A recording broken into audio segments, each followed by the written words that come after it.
আসসালামু আলাইকুম। আমি Jinia Nasrin, lecturer finance and banking department, Siddheswari college. প্রিয় তৃতীয় বর্ষের শিক্ষার্থীরা, আশা করি তোমরা সবাই ভালো আছো। আমরা ফাইন্যান্সিয়াল অ্যানালাইসিস অ্যান্ড কন্ট্রোল যে বিষয়টি আছে তোমাদের, সেই বিষয়ের উপরে বিগত বেশ কিছুদিন তোমাদের জুমে কিছু ক্লাস নিয়েছি। তো সেখানে আসলে শিক্ষার্থীদের উপস্থিতি একটু কম ছিল। অনেকের হয়তো জুমের অ্যাকাউন্ট নেই বা অনেকের ওইসব বিভিন্ন প্রবলেমের কারণে তোমাদের উপস্থিতি কম ছিল। সো আমি যে ফাইন্যান্সিয়াল অ্যানালিসিস এন্ড কন্ট্রোল এর 5 নাম্বার অধ্যায়টি তোমাদের করাচ্ছিলাম। সো আমি সেখানকার যে টপিকস গুলো আছে তার মধ্যে রিফর্মুলেটেড ইনকাম স্টেটমেন্ট, এই টপিকসটি নিয়ে আজকে একটু আলোচনা করতে চাচ্ছি, এবং এই টপিকসটি আলোচনার মাধ্যমে আমরা আমাদের আজকের ক্লাস, আমাদের যে এই বিষয়ের উপরে যে ক্লাস আছে, এই চ্যাপ্টারটি আমরা শেষ করতে যাচ্ছি। So reformulated income statement, balance sheet, আমরা ক্লাসে যাচ্ছি।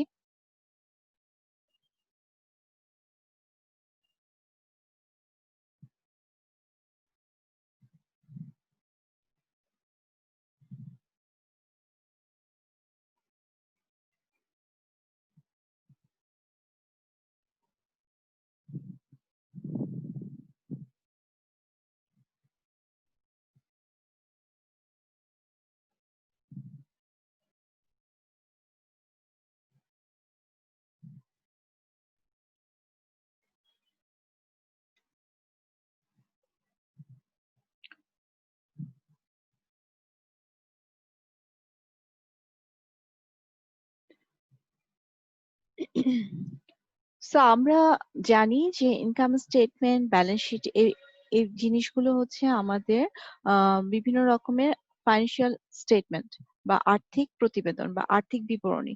ঠিক আছে? আর্থিক বিবরণীর মধ্যে একটি হচ্ছে ইনকাম স্টেটমেন্ট, একটি হচ্ছে balance sheet.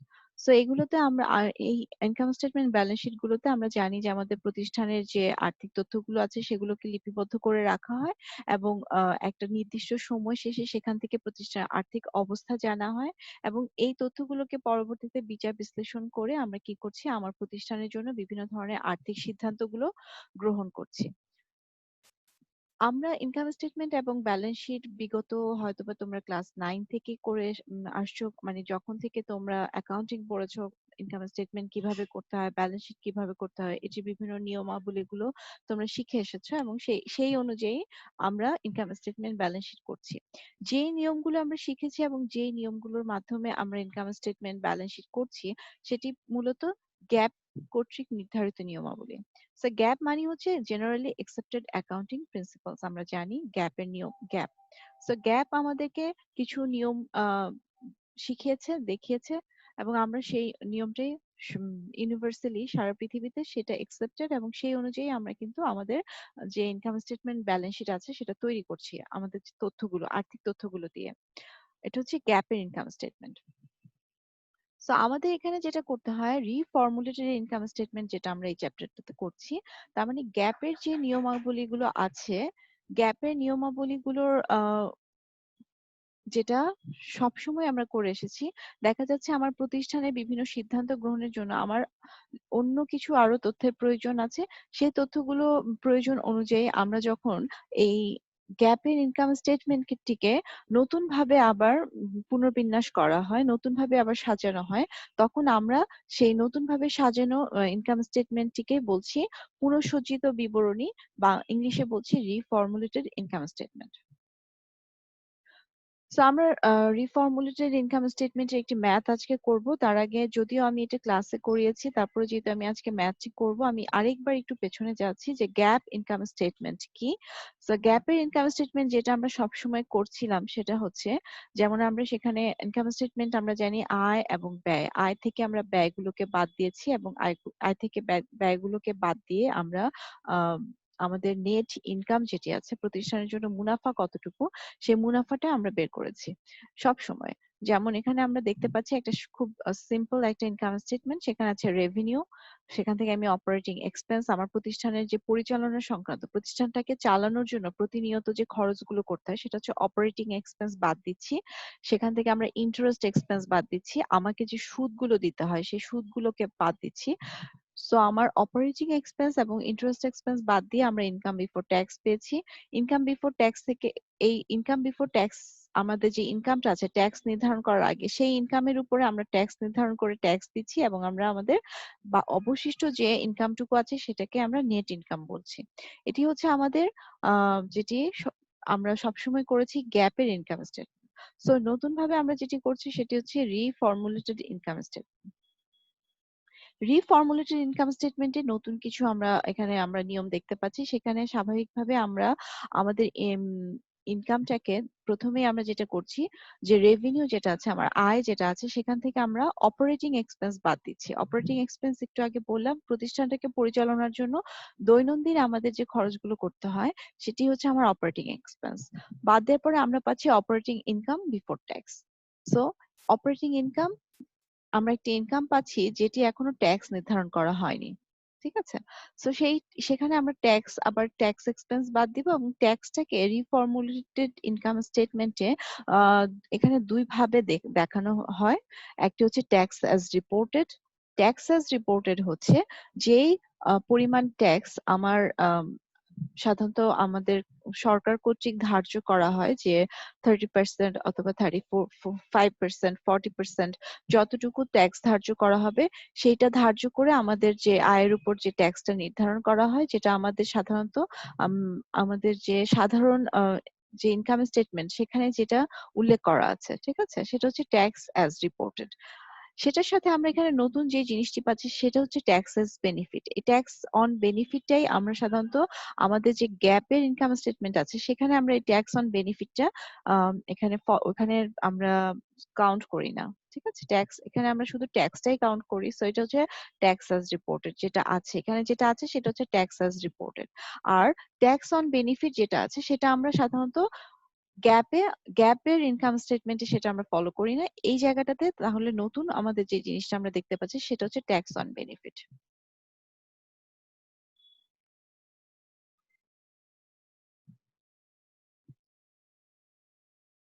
Tax on benefit. So tax on benefit জিনিসটা কি? ট্যাক্স অন বেনিফিট আমরা জানি যে আমাদেরকে সবসময় সরকারকে কি করতে হয়? আমাদের আয়ের উপরে ইনকামের উপরে ট্যাক্স দিতে হয়। এখন আমরা আয় করার আগে আমাদেরকে তো মূলধন সংগ্রহ করতে হয়েছিল, সেটা বিনিয়োগ করতে হয়েছিল। আমাদের মূলধনের মধ্যে আমরা যদি কোথা থেকে ঋণ নিয়ে থাকি, ঠিক আছে? ঋণ নিয়ে ব্যবসা করেছি, সেই ব্যবসা থেকে আমার যে আয় হয়েছে সেটার উপর আমাকে ট্যাক্স দিতে হবে। কিন্তু আমি যদি ঋণ নিয়ে থাকি, আমার ক্যাপিটালের মধ্যে যদি ঋণ থাকে আমাকে সেটার উপর সুদ দিতে হয়েছে। সো আমার যে এখন যে ইনকাম ট্যাক্স আমি দিব, সেই ইনকাম ট্যাক্স ধার্য আমার ট্যাক্স কত দিতে হবে সেটা ধার্য করার জন্য কি করতে হয়? আমার যে ইনকাম আছে সেখান থেকে আমি যে পরিমাণ সুদ দিয়েছি, ইন্টারেস্ট দিয়েছি, আমার যে ঋণ নিয়েছিলাম সেটার উপর যে ইন্টারেস্ট দিয়েছি সেই ইন্টারেস্টটাকে বাদ দিয়ে আমার ট্যাক্স ধার্য করতে হয়। তো স্বাভাবিকভাবে আমার ক্যাপিটালের মধ্যে যদি আমরা জানি যে যদি ঋণ থাকে, ডেট ক্যাপিটাল থাকে, সেক্ষেত্রে আমাদের স্বাভাবিকভাবে যেহেতু ইন্টারেস্ট আমাদের ইনকাম থেকে বাদ দিয়ে ট্যাক্স ধার্য করা হয়, সেহেতু আমাদের কারো ক্যাপিটালে যদি ইন্টারেস্ট ঋণ না থাকে, সে যদি ঋণ না নিয়ে টোটালি তার নিজস্ব ক্যাপিটাল দিয়ে ব্যবসা করে, ঠিক আছে? তাহলে তার যে ইনকাম সেম, দুজনের ইনকাম যদি সেম থাকে, যে একজন ঋণ নিয়েছে আরেকজন ঋণ নেয়নি, দুজনের ইনকাম সেম, কিন্তু এখানে যে ঋণ নিয়েছিল স্বাভাবিকভাবে তার যেহেতু ইনকাম থেকে ইন্টারেস্ট বাদ গেছে এবং সেটার উপর ট্যাক্স ধার্য করা হয়েছে, তার ট্যাক্স কিন্তু কম আসবে। ঠিক আছে? যে ঋণ নিয়েছে স্বাভাবিকভাবে তার ট্যাক্স কম আসবে।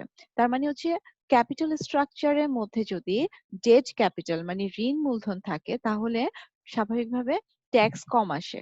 ঠিক আছে? যেহেতু আমরা আমাদের ইনকামের উপরে ট্যাক্স ধার্য করি, কিন্তু এই ইনকাম আমার যদি ইন্টারেস্ট দেই আমি, তাহলে এই ইনকাম থেকে আমাকে ইন্টারেস্ট বাদ দিয়ে ট্যাক্স ধার্য করতে হয়, এজন্য আমার ট্যাক্সের পরিমাণ কমে যায়। এই জিনিসটাকে আমরা এখানে ট্যাক্স বেনিফিট বলছি, যেটা আমরা দেখতে পাচ্ছি ট্যাক্স অন বেনিফিট। এটাকে কর সুবিধা বলে। আমাকে যেহেতু ইন্টারেস্ট দেওয়ার কারণে কম কর দিতে হচ্ছে, তো আমি এখানে যে সুবিধাটুকু ভোগ করছি এই বেনিফিট বা সুবিধাটাকে ট্যাক্স অন বেনিফিট বা কর সুবিধা বলা হয়। ঠিক আছে? সো অপারেটিং ইনকাম, আমরা তাহলে অপারেটিং ইনকাম বিফোর ট্যাক্স ছিল, সেখান থেকে আমরা কি করেছি? ট্যাক্সটাকে নির্ধারণ করেছি। ট্যাক্সটা আমার এখানে থাকছে একটা, যেটা ইনকাম স্টেটমেন্টে আমরা সবসময় করেছি, সেটা হচ্ছে ট্যাক্স অ্যাজ রিপোর্টেড আর ট্যাক্স অন বেনিফিট। এই দুটিকে মিলে আমরা যখন বাদ দিচ্ছি তখন আমাদের হচ্ছে অপারেটিং ইনকাম আফটার ট্যাক্স পাচ্ছি। ওকে, অপারেটিং ইনকাম বিফোর ট্যাক্স ছিল, ট্যাক্স বাদ দেওয়ার পর আফটার ট্যাক্স পাচ্ছি। এটার সাথে এখানে এই জিনিসটাও আমাদের যেটা আমরা গ্যাপে করছি না সেটা হচ্ছে নেট ফাইন্যান্সিয়াল এক্সপেন্সেস আমরা দেখতে পাচ্ছি নেট ফাইন্যান্সিয়াল এক্সপেন্সেস। সো সেখানে আমরা কিন্তু ফাইন্যান্সিয়াল আমরা ইন্টারেস্ট এক্সপেন্সকে আমরা যদি এখানে দেখি ইন্টারেস্ট এক্সপেন্স এটা কিন্তু ফাইন্যান্সিয়াল এক্সপেন্স, কিন্তু এটাকে কিন্তু আমরা আলাদাভাবে ক্লাসিফাই করিনি। এখানে আমরা স্বাভাবিকভাবে অপারেটিং এক্সপেন্স বাদ দিয়েছি, ইন্টারেস্ট এক্সপেন্স বাদ দিয়েছি, কিন্তু গ্যাপে কি করা হচ্ছে এটাকে ফাইন্যান্সিয়াল এক্সপেন্স হিসেবে ধার্য করা হয়। ঠিক আছে, এবং ফাইন্যান্সিয়াল এক্সপেন্স হিসেবে আলাদাভাবে ক্লাসিফাই করে সেখানে আমরা আবার এটা আলাদাভাবে বাদ দেওয়া হচ্ছে, এটাই হচ্ছে ওটার সাথে এখানে কিছু পার্থক্য।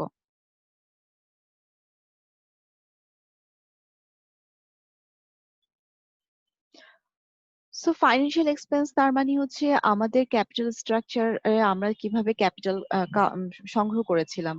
আমাদের ব্যবসা করার সময় আমাদের যে বিভিন্ন উৎস থেকে আমরা মূলধন সংগ্রহ করেছি, একটা হচ্ছে আমরা ঋণ নিয়েছি, সো সেই ঋণের উপরে আমাদের কি দিতে হয়, ইন্টারেস্ট দিতে হয়। সো এই ইন্টারেস্ট আমরা কখনো দেই, আবার কখনো আমরা সাধারণত কাউকে ঋণ দিয়েছি সেখান থেকে আমরা কিছু ইন্টারেস্ট পাই। সো এখানে আমাদের যখন নেট ফাইন্যান্সিয়াল এক্সপেন্স বের করতে হবে সেখানে আমাদেরকে প্রথমে নেট ইন্টারেস্ট এক্সপেন্স বের করতে হবে, নেট ইন্টারেস্ট এক্সপেন্স। এখানে যেহেতু আমরা এক্সপেন্স কাউন্ট করছি, সো আমাকে নেট ইন্টারেস্ট এক্সপেন্স বের করতে হবে, এবং নেট ইন্টারেস্ট এক্সপেন্স আমরা কিভাবে বের করতে পারি সেটা হচ্ছে আমি একটা প্রতিষ্ঠান বা আমি একটা কোম্পানি, আমি কি করেছি, ঋণ নিয়েছিলাম সেটার উপর আমি ইন্টারেস্ট দিচ্ছি, সেটা হচ্ছে আমার ইন্টারেস্ট এক্সপেন্স। আবার অনেক ক্ষেত্রে আমি একটা কোম্পানি যখন আমি অনেক অনেক ক্ষেত্রে ঋণ পাচ্ছি, যেমন আমার কোথাও কোনো ইনভেস্টমেন্ট আছে, যেমন আমি কোনো বন্ড কিনে রেখেছি, সেখানে আমার কি আছে, ইন্টারেস্ট ইনকাম আছে। সো এক্সপেন্স থেকে আমি যে পরিমাণ ইন্টারেস্ট দিচ্ছি সেখান থেকে আমি যে পরিমাণ ইন্টারেস্ট পাচ্ছি সেটা যদি আমি বাদ দিই, যতটুকু এক্সপেন্স আমার বেশি করতে হচ্ছে সেটাকে আমরা বলছি নেট ইন্টারেস্ট এক্সপেন্স। আমার অঙ্কে যদি ইন্টারেস্ট ইনকামটা না দেয়া থাকে তাহলে স্বাভাবিকভাবে আমার কোনো সুদ আমি পাচ্ছি না। আমি যদি কোনো সুদ না পাই তাহলে আমার শুধু ইন্টারেস্ট এক্সপেন্সটাই হয়ে যাবে নেট ইন্টারেস্ট এক্সপেন্স। তাহলে সেটা দিয়ে আমরা অঙ্ক করব। যদি আমার ইনকাম স্টেটমেন্ট রেগুলার যে গ্যাপের ইনকাম স্টেটমেন্ট আছে সেখানে যদি ইন্টারেস্ট ইনকাম এবং ইন্টারেস্ট এক্সপেন্স দুটোই দেয়া থাকে, সেক্ষেত্রে আমাদেরকে ইন্টারেস্ট এক্সপেন্স থেকে ইন্টারেস্ট ইনকামটাকে বাদ দিয়ে নেট ইন্টারেস্ট এক্সপেন্সটা বের করতে হবে। সো এখান থেকে বাদ যাচ্ছে ট্যাক্স বেনিফিট, যে ট্যাক্সের আমি যে সুবিধাটা পাচ্ছি, আমি যে ইন্টারেস্ট দেওয়ার কারণে আমার ইনকামের উপরে যে ট্যাক্স সুবিধাটা পাচ্ছি, কম ইন্টারেস্ট ইনকাম ট্যাক্স দিতে হচ্ছে, সেই সুবিধাটাকে আমাদের এই খরচ থেকে বাদ দিতে হবে, ইন্টারেস্ট এক্সপেন্স থেকে বাদ দিতে হবে। সো এখানে আমরা ট্যাক্স বেনিফিট এখানে আমরা কিন্তু কি করেছি, ইনকাম থেকে বাদ দিয়েছি, এখানে আমরা নেট ফাইন্যান্সিয়াল এক্সপেন্স থেকে থেকে বাদ দিচ্ছি। সো আমরা এখানে পাবো net financial expense after tax. So আমাদের net financial expense after tax পাচ্ছি, এবং এটাকে আমরা যখন রেভিনিউ থেকে net financial expense after tax পাচ্ছি, এটাকে আমরা যখন আমাদের যে মূল রেভিনিউ আছে সেই রেভিনিউ থেকে যখন বাদ দিব তখনই আমরা কম্প্রিহেন্সিভ ইনকাম পাবো। সো আমাদের রিফর্মুলেটেড ইনকাম স্টেটমেন্টে আমাদের রেভিনিউ থেকে সকল খরচগুলো বাদ দেওয়ার পরে আমাদের যে ইনকামটা থাকছে সেটির নাম এখানে হচ্ছে কম্প্রিহেন্সিভ ইনকাম। এই জিনিসটি এখানে মাথায় রাখার ব্যাপার আছে, কারণ আমাদের রেগুলার আমরা যে গ্যাপ করি সেই গ্যাপের মধ্যে যেটা আমরা যে ইনকামটা পাই সেটাকে আমরা বলছি নেট ইনকাম, আর এখানে যে ইনকামটি পাচ্ছি সেটাকে আমরা বলছি কম্প্রিহেন্সিভ ইনকাম। সো এখানে এই কম্প্রিহেন্সিভ ইনকাম এই টার্মটি আমাদেরকে রিফর্মুলেটেড ইনকাম স্টেটমেন্টের মাধ্যমে আমরা বের করছি। সো এটিও একটি পার্থক্য। সো আমরা গ্যাপের এখান থেকে কি পার্থক্য পেলাম, একটি হচ্ছে যে এখানে গ্যাপে আমরা কি করেছি, ডিরেক্ট রেভিনিউ থেকে আমি সব খরচগুলো বাদ দিয়ে আমি নেট ইনকাম বের করেছি। আর এখানে আমরা কি করেছি, কয়েকটি টার্ম বেশি পেয়েছি, একটা হচ্ছে ট্যাক্স এক্সপেন্সেস এর মধ্যে আমার ট্যাক্স অন বেনিফিটটা কাউন্ট হয়েছে, নেট ফাইন্যান্সিয়াল এক্সপেন্সেস আমার যে ফাইন্যান্সিয়াল খরচ আর্থিক খরচগুলোকে আমরা আলাদাভাবে সেগুলোকে বের করে আইডেন্টিফাই করে সেগুলোকে আমরা নেট ফাইন্যান্সিয়াল এক্সপেন্স হিসেবে আবার বাদ দিয়েছি, এবং সবকিছু বাদ খরচগুলো বাদ দেওয়ার পরে আমরা যে ইনকামটা পেয়েছি সেটাকে আমরা কম্প্রিহেন্সিভ ইনকাম হিসেবে আখ্যায়িত করছি। সো এখানে এই পার্থক্যগুলো আমাদের এসেছে। আমরা এখানে যে একটি ম্যাথ দেখতে পাচ্ছি, একটি হচ্ছে from the following income statement calculate operating income after tax using both top to down and up bottom to up method, use a tax rate of 37%. So আমরা এটি আমাদের ক্লাসে করেছিলাম, আমি খুব দ্রুত এই এই অঙ্কটি একটু করে আরেকবার বুঝিয়ে দিচ্ছি। এটা হচ্ছে যে both the top to down দুটি পদ্ধতিতে করা যায়। আমাদেরকে এখানে বলেছে অপারেটিং ইনকাম বের করতে। অপারেটিং ইনকাম বের করতে। সো অপারেটিং ইনকাম কিন্তু একটা জিনিস আমাদের আমরা খেয়াল করে দেখি। অপারেটিং ইনকাম হচ্ছে তার মানে কম্প্রিহেন্সিভ ইনকাম এখানে বের করতে বলেনি, অপারেটিং ইনকামটা বের করতে বলেছে। ঠিক আছে? অপারেটিং ইনকাম আফটার ট্যাক্স একটা হচ্ছে টপ টু ডাউন আর একটা হচ্ছে bottom to up. Top to down মানে হচ্ছে উপর থেকে নিচের দিকে আসবে। তার মানে হচ্ছে যেমন আমার এখানে যে স্টেটমেন্ট আছে, এখানে আমি উপরে যে রেভিনিউ আছে এখান থেকে সবকিছু মাইনাস করে করে নিচের দিকে যখন যাব, নিচের দিকে যখন আমি যখন আমার অপারেটিং ইনকাম সবকিছু রেভিনিউ থেকে খরচগুলোকে বাদ দিতে দিতে যখন যাব, তখন আমি যেটি পাবো সেটি হচ্ছে আমার কি টপ টু ডাউন, উপর থেকে নিচের দিকে যাচ্ছে, so top to down method. আবার আরেকটি মেথড এখানে আমাদের বলেছে সেটা হচ্ছে bottom to up method. Bottom to up মেথডের মাধ্যমে মানে হচ্ছে আমরা সবার নিচে পাচ্ছি কম্প্রিহেন্সিভ ইনকাম বা নেট ইনকাম। ঠিক আছে? কম্প্রিহেন্সিভ ইনকাম বা নেট ইনকাম পাচ্ছি। সো এই কম্প্রিহেন্সিভ ইনকাম এটা সবার শেষে পাচ্ছি। আমি যদি এখান থেকে অনেক কিছু বাদ দিয়ে অপারেটিং ইনকাম থেকে ফাইন্যান্সিয়াল এক্সপেন্সটাকে বাদ দিয়ে আমি এখানে কম্প্রিহেন্সিভ ইনকামটা পেয়েছি।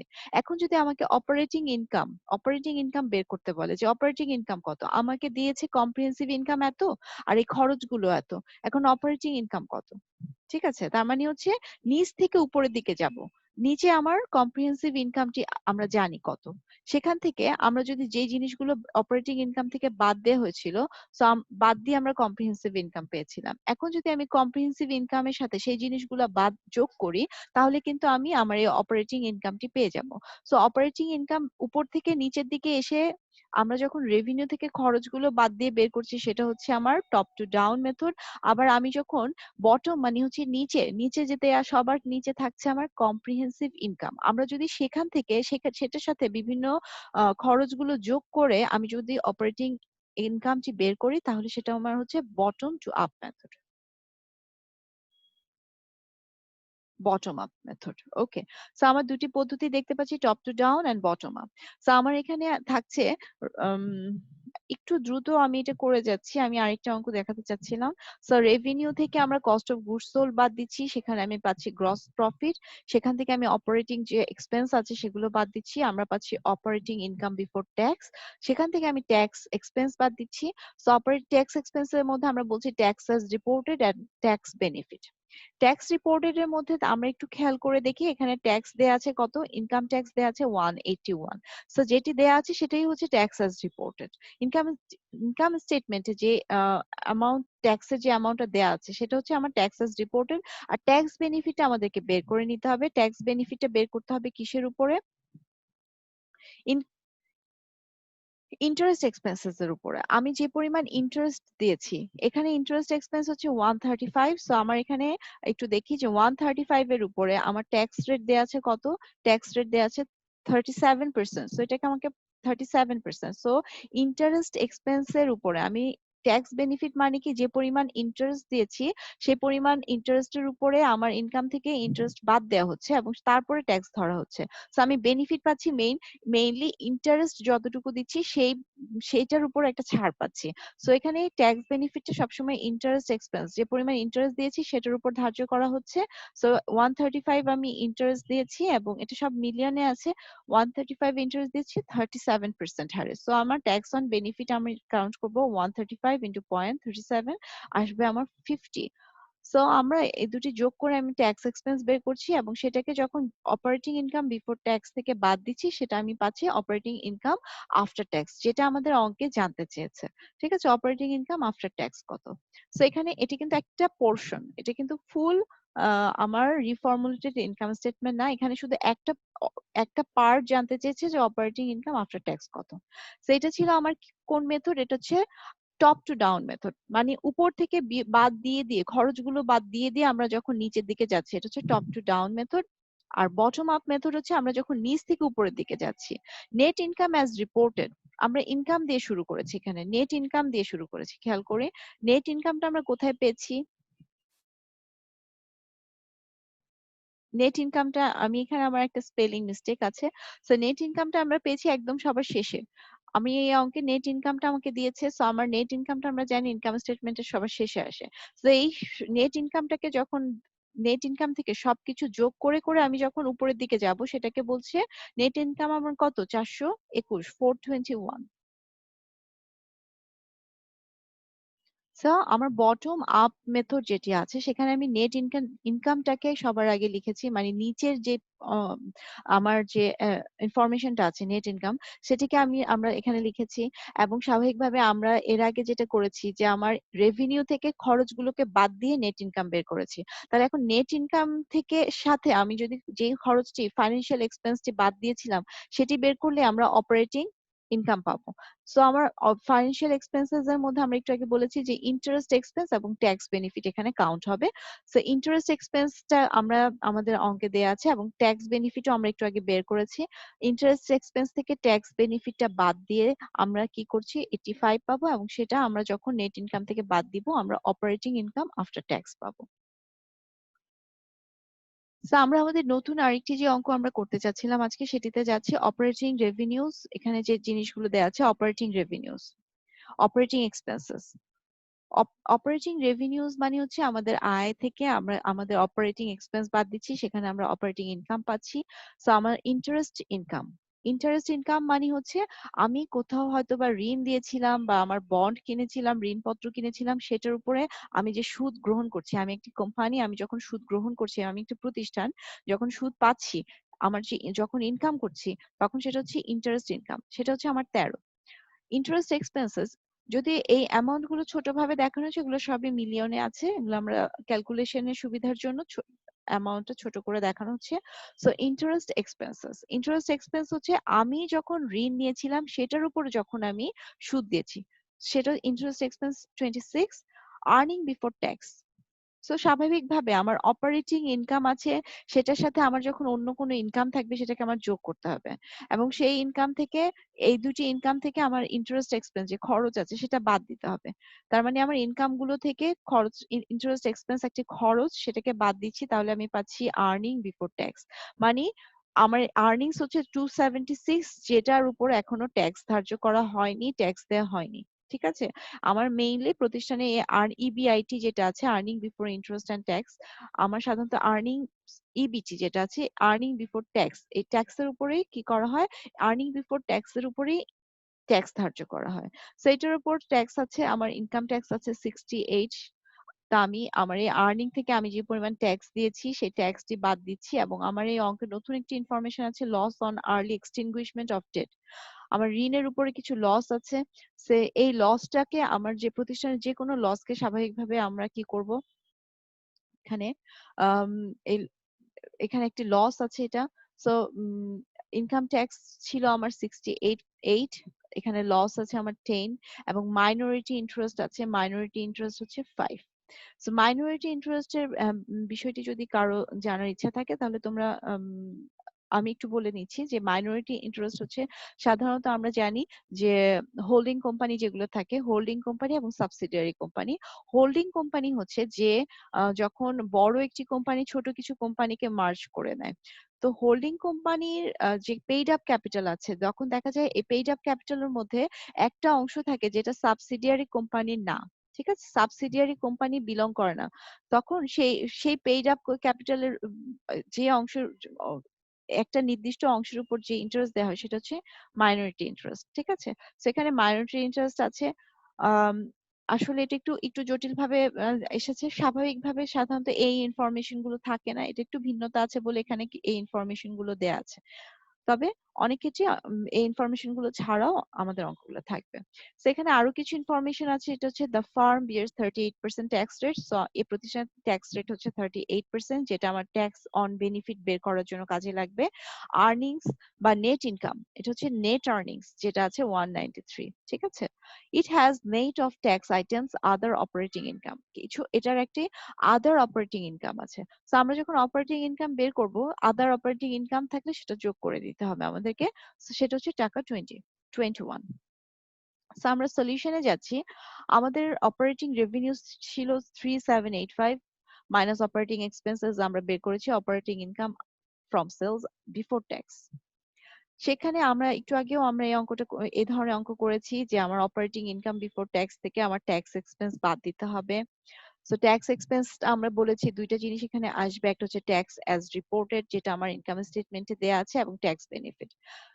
ট্যাক্স বেনিফিটটা আমাদের কিসের উপর বের করতে হবে? ট্যাক্স বেনিফিটটা আমার যদি ইন্টারেস্ট এক্সপেন্সের উপর বের করতে হয়, নেট ইন্টারেস্ট এক্সপেন্সের উপর আমার ট্যাক্স বেনিফিট বের করতে হয়, সেক্ষেত্রে আমার যদি নেট ইন্টারেস্ট এক্সপেন্স আমরা কিভাবে পাবো? আমার যদি ইন্টারেস্ট এক্সপেন্স এবং ইন্টারেস্ট ইনকাম দুটোই থাকে, যে আমি সুদ দিচ্ছি এবং সুদ নিচ্ছি, তাহলে আমি যে পরিমাণ সুদ নিচ্ছি আমার ইনকাম, সেই ইন্টারেস্ট ইনকামটাকে যে পরিমাণ সুদ দিচ্ছি তার মানে ইন্টারেস্ট এক্সপেন্স থেকে বাদ দিতে হবে।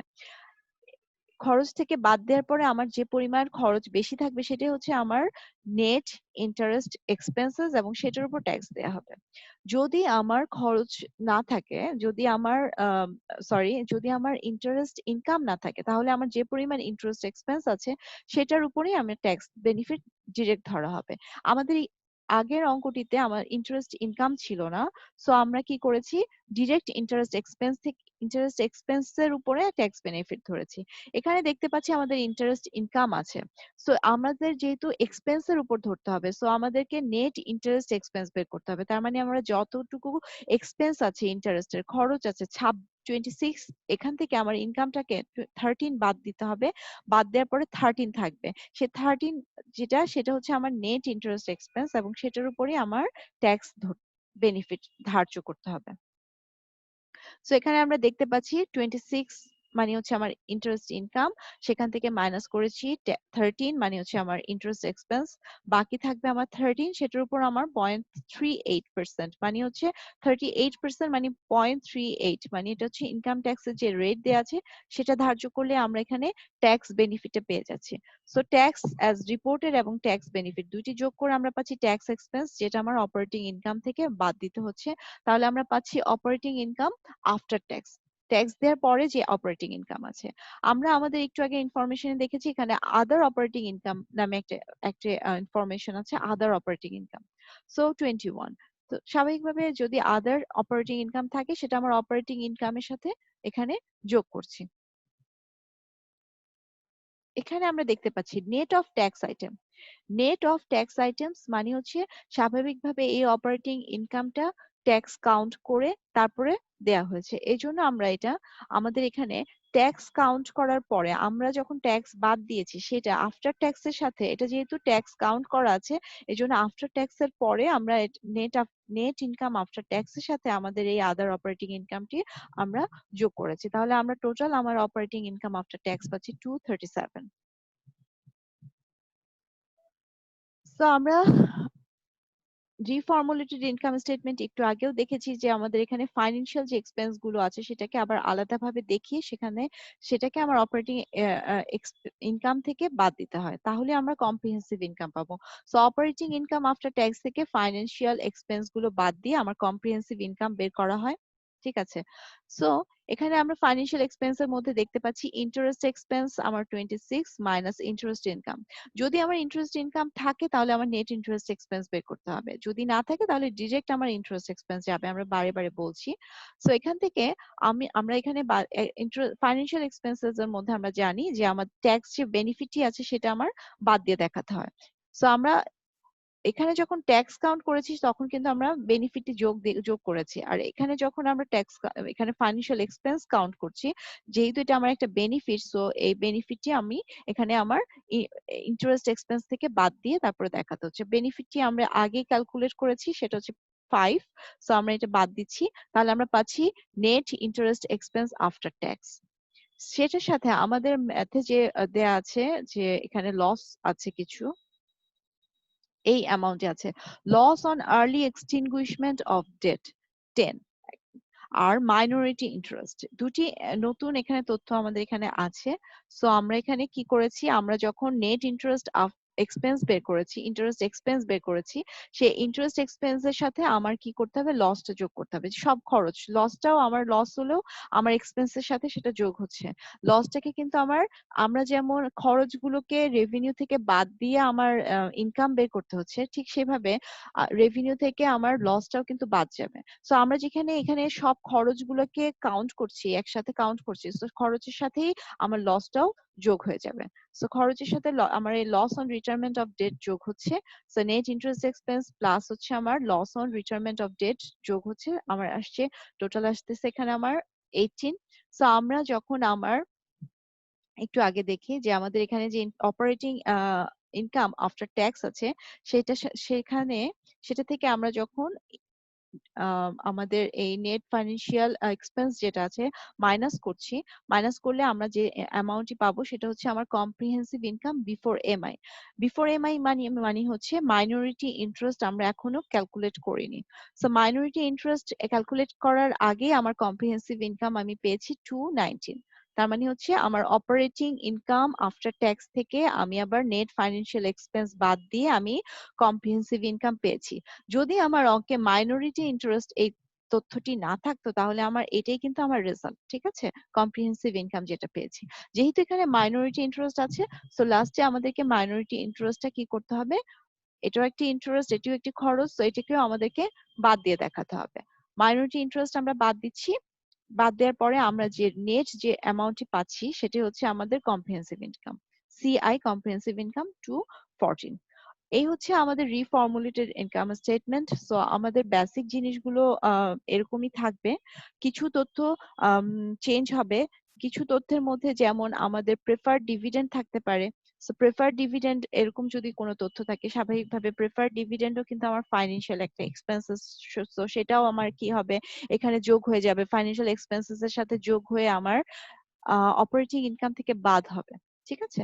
সো আমরা সব খরচগুলোকে বুঝতে হবে, আমরা মেইনলি আমাদের খরচগুলোকে ফাইন্যান্সিয়াল এক্সপেন্স আর অপারেটিং এক্সপেন্স এখানে দুই ভাগে ভাগ করা হয়েছে, এবং দুই ভাগে ভাগ করে দুটোকে আমার রেভিনিউ থেকে বাদ দিয়ে আমরা কম্প্রিহেন্সিভ ইনকাম বের করছি।